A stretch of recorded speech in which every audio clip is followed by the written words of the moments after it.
Kenapa ya malaikat Tuhan tidak sampaikan berita Natal itu pada imam-imam atau ahli Taurat?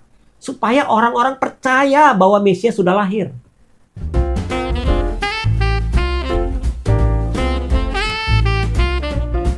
Shalom saudara-saudara, salam 5 roti, 2 ikan, buka hati, diberkati Tuhan. Karena sekarang sudah menjelang Natal, maka kita akan coba bahas beberapa tema tentang Natal yang sepertinya belum pernah dibahas oleh konten kreator lain ya. Bahkan saya cari di internet juga, saya tidak menemukan ada yang membahas hal ini ya. Tapi kalau teman-teman menemukannya, tolong kasih tahu saya ya di kolom komentar di bawah ini ya. Nah, saudara-saudara, pernah mikirin nggak mengapa berita Natal pertama tidak viral? Kenapa Herodes tidak memburu Yesus saat dia baru dilahirkan? Padahal saat orang Majus datang beberapa bulan kemudian, kabar yang mereka bawa tentang kelahiran Yesus langsung bikin kaget Yerusalem. Sesudah Yesus dilahirkan di Bethlehem di tanah Yudea pada zaman Herodes, datanglah orang-orang Majus dari timur ke Yerusalem dan bertanya-tanya, di manakah dia, raja orang Yahudi yang baru dilahirkan itu? Kami telah melihat bintangnya di timur dan kami datang untuk menyembah dia. Ketika Raja Herodes mendengar hal itu, terkejutlah ia beserta seluruh Yerusalem. Saat orang Majus mengatakan bahwa ada raja orang Yahudi yang baru lahir, kabar itu langsung bikin geger penduduk Yerusalem. Dan Herodes kaget setengah mati. Lah iyalah, raja orang Yahudi saat itu kan Herodes. Kok ada raja yang baru lahir? Kalau ada pengakuan bahwa seorang raja baru lahir, berarti itu adalah bibit pemberontakan. Saudara-saudara harus tahu ya, bahwa Herodes ini seorang paranoid. Dia paling takut akan dua hal. Yang pertama, dia dibunuh, atau yang kedua, direbut tahtanya. Karena paranoid itulah, maka dia membunuh orang-orang di sekitarnya yang dicurigainya ingin merebut tahtanya. 3 anak kandungnya sendiri dibunuh oleh dia. Istrinya juga dibunuh, mertuanya dan juga saudara iparnya.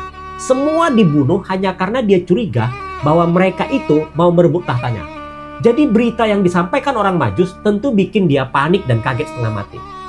Tapi yang paling bikin Herodes panik adalah karena dia tahu ada nubuatan tentang Mesias. Herodes memang bukan seorang Yahudi asli. Dia adalah keturunan orang Edom. Tapi sedikit banyak dia tahu tentang agama Yahudi dan dia mencitrakan diri sebagai umat Yahudi untuk menjaga hubungan baiknya dengan para pemimpin agama Yahudi di daerah kekuasaannya. Maka dikumpulkannya semua imam kepala dan ahli Taurat bangsa Yahudi, lalu dimintanya keterangan dari mereka di mana Mesias akan dilahirkan. Jadi dia tahu bahwa ada nubuat tentang Mesias yang akan membebaskan orang Israel dari penjajahan. Nah, Herodes percaya bahwa Mesias inilah yang dimaksud oleh orang Majus. Dan dia pun panik, lalu memerintahkan pembunuhan bayi di bawah 2 tahun di seluruh Bethlehem.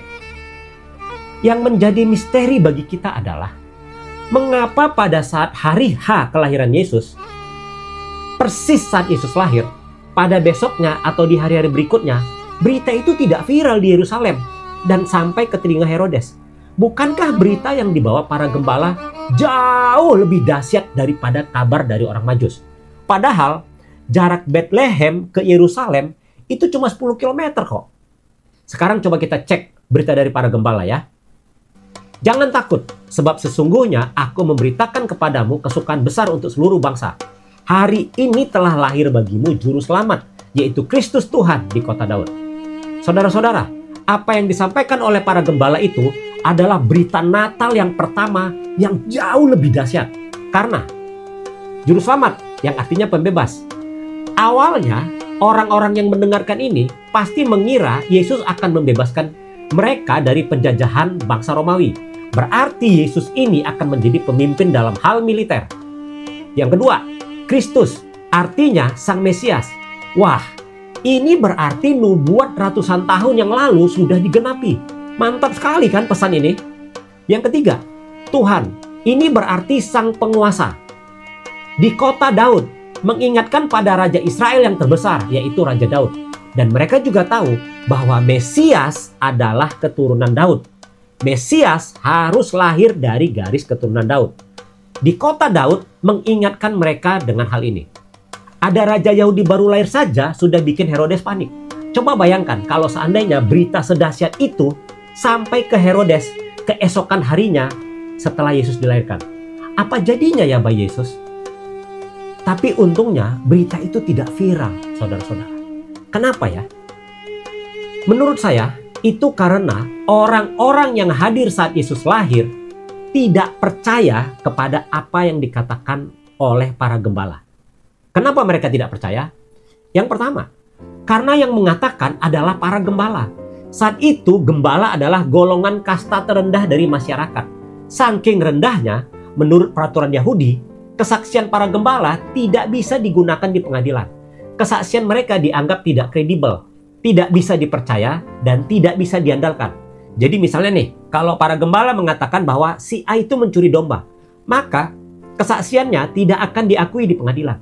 Karena itulah kesaksian mereka bahwa Mesias sudah lahir tidak dipercayai oleh orang-orang yang hadir saat Yesus lahir. Saya pernah bertanya-tanya ya, kenapa ya malaikat Tuhan tidak sampaikan berita Natal itu pada imam-imam atau ahli Taurat, supaya orang-orang percaya bahwa Mesias sudah lahir. Tapi sekarang saya sadar, hal itu akan membahayakan bayi Yesus. Karena pasti beritanya akan langsung viral kemana-mana. Karena yang memberikan kesaksian adalah imam-imam atau ahli Taurat. Orang akan percaya pada apa yang mereka katakan. Dan kalau beritanya viral, maka berita itu akan sampai ke telinga Herodes. Maka dia akan mencari dan membunuh Yesus saat itu juga. Jadi, Allah sudah merencanakan semuanya. Allah menyuruh malaikat memberitakan kabar Natal yang pertama kepada para gembala di padang, bukan kepada para imam dan ahli Taurat di bait Allah. Kedua, Yesus sendiri lahir di tempat yang sangat-sangat rendah. Itu mungkin bukan sebuah kandang yang seperti kita pikirkan ya, yaitu kandang untuk memelihara ternak, bukan. Kemungkinan besar itu hanya kandang tempat penitipan hewan dari tamu-tamu hotel yang menginap. Jadi saat Maria dan Yusuf mencari penginapan, nggak ada tempat lagi di penginapan. Makanya mereka diarahkan ke kandang tempat penitipan hewan yang ada di belakang hotel atau penginapan. Ada juga yang mengatakan bahwa itu sebenarnya bukan kandang hewan, tetapi itu adalah rumah. Karena rumah di zaman itu lumrah kalau di dalamnya itu ada tempat ternak untuk menginap juga malam-malam. Kemungkinan untuk menghindarkan ternak dari hawa dingin di luar, lalu ternaknya dibawa masuk ke dalam rumah. Orang akan tinggal di lantai 2, tapi ternak di lantai bawah. Nah, Maria dan Yusuf tidak mendapat tempat di lantai atas. Mereka tidur di lantai bawah. Tapi yang manapun versi yang benar, saudara-saudara, tetap saja tempat itu bukan tempat yang layak untuk tidur. Apalagi tempat untuk melahirkan. Kenapa ada orang-orang yang lain selain para gembala? Ya, seperti biasa lah ya. Mungkin Yusuf meminta bantuan air panas atau macam-macam lah ya. Meminta bantuan orang lain. Jadi ada beberapa orang yang membantu kelahiran itu. Atau kalau alternatif kedua tadi yang benar, itu adalah sebuah rumah, maka orang-orang yang tinggal di lantai atas tahu bahwa Yesus lahir. Dan mereka mendengar apa yang dikatakan para gembala. Masalahnya adalah mereka yang hadir di sana, semua yang hadir di sana, tidak ada yang percaya kepada berita para gembala. Dan itu justru memberikan keamanan bagi bayi Yesus. Untung saja tidak ada yang percaya. Bayangkan kalau mereka semua percaya dan besoknya mereka memberikan kesaksian, mereka membawa berita itu sampai ke Yerusalem, mengatakan bahwa Mesias sudah lahir di Bethlehem. Waduh, bayi Yesus akan terancam bahaya. Herodes akan segera membunuh Yesus. Saudara-saudara, tidak ada yang percaya kepada berita Natal yang pertama yang disampaikan kepada para gembala. Tapi untunglah itu yang terjadi. Yesus lahir di malam yang sunyi, di tempat yang rendah dan hina, namun untuk sejenak Yesus aman dari ancaman pembunuhan Herodes. Salam 5 roti, 2 ikan, buka hati, diberkati Tuhan. Sampai bertemu lagi.